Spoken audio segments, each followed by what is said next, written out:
The NHS is large and complex, helping hundreds of thousands of people every day. So it's perhaps not surprising that not all care is the same everywhere. NHS RightCare is helping the NHS seek out, adopt and share the best way to do things. We've been looking into what good care looks like in a number of different areas. One such area is wound care. Every year, around 2.2 million adults in the UK will have a wound that needs treatment, costing the NHS around £5.3 billion each year. So we want to tell you a story, a not unfamiliar scenario. It's about Betty, a widow who lives by herself in a village 10 miles from town. Betty has a good social life, enjoying her walking club, despite a bad knee, and a weekly aquafit class followed by a meal out with friends. At her 70-year health check, Betty was overweight, but the nurse put it down to her age, so there was no mention of changing Betty's lifestyle or health advice. 4 years later, one day while out walking, Betty grazed her ankle. She put a plaster on it and then spoke to her local pharmacist, who suggested a dressing to try. 6 weeks of self-treatment weren't helping, so Betty's GP prescribed antibiotics, not realising that they wouldn't help Betty's wound. 2 weeks later, Betty's practice nurse dressed the wound. For the next 6 weeks, Betty struggled to the surgery every week to get the dressing changed, but there was no improvement. Over the next 6 months, the general practice nurse tried lots of different dressings, but the wound got worse. The dermatology clinic confirmed it was an ulcer, but the test results didn't get to Betty's GP practice.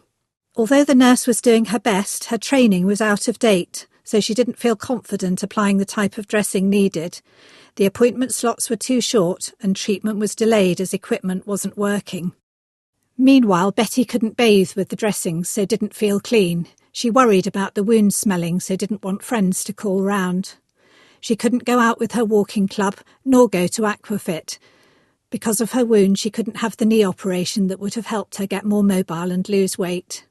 So Betty felt isolated and depressed. She was in pain and housebound with a variety of district nurses visiting, all trying to help but making slow progress due to lots of different reasons. To cut a long story short, it took 2 years for the wound to heal. From a simple graze to her leg, there were countless dressings, many people involved, a stay in hospital to deal with a nasty case of cellulitis. Only then did Betty's wound finally get the correct treatment and the pain subside. But how could things have been different? Let's rewind the clock and take a look. We are back at Betty's 70-year health check, where she was heavier than she should have been. The healthcare assistant made a care and support plan for Betty to keep her healthy. Betty lost some weight but was worried about her tired and heavy legs. The general practice nurse assessed Betty and prescribed compression stockings to reduce the risk of leg ulcers and arranged regular reviews. 4 years later, one day while out walking, Betty grazed her ankle.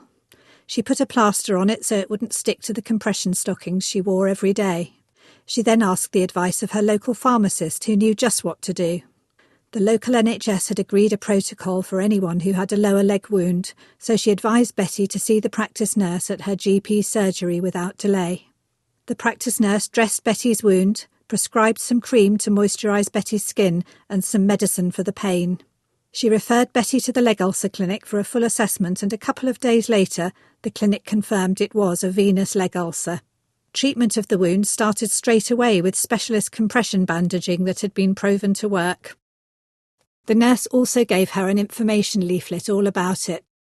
The nurse prescribed a wound cover so Betty could have a shower and encouraged her to keep as active as possible. This made such a difference.